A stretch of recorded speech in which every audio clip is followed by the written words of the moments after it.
2011, 7 billion people exist in the world. 4 billion out of them are Asians.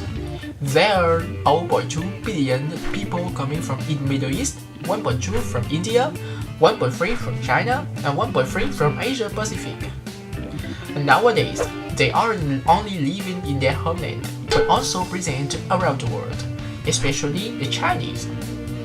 By their appearance, we can easily recognize an Indian or an Arabic among Chinese, but for most of people, Vietnamese and Chinese are similar. They are small with slanting eyes. They eat rice with chopsticks. They are workaholic and very smart at math. So, how can we recognize a Vietnamese among Chinese? At first, we have to know the geographical position different of them. Here is China, and here is Vietnam. In the past, the Chinese Empire had invaded Vietnam for 1 millennium, so that's why our cultures are similar is inevitable. Moreover, Vietnam is located in Indochina. It was once the Asian cultural center.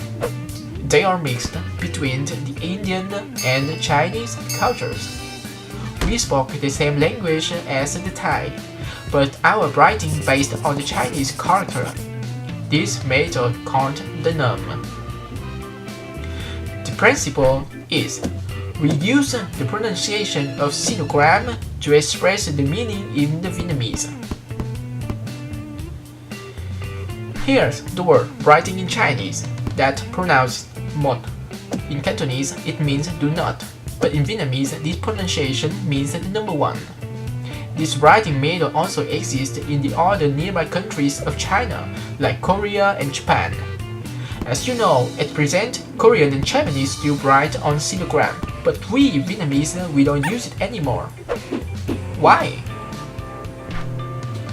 After a period of the 900 years of independence from China, our culture was influenced by Westerners because of the French colonization. At this time, the Quốc ngữ, a romanization of the Vietnamese language, was developed in 1651 by a French Christian missionary, Alexandre Dode. Based on the standard alphabet, he invented some new glyphs and eliminated some other letters. With the method, the Vietnamese alphabet contains 29 letters with 17 consonants, 12 vowels, and 8 digraphs.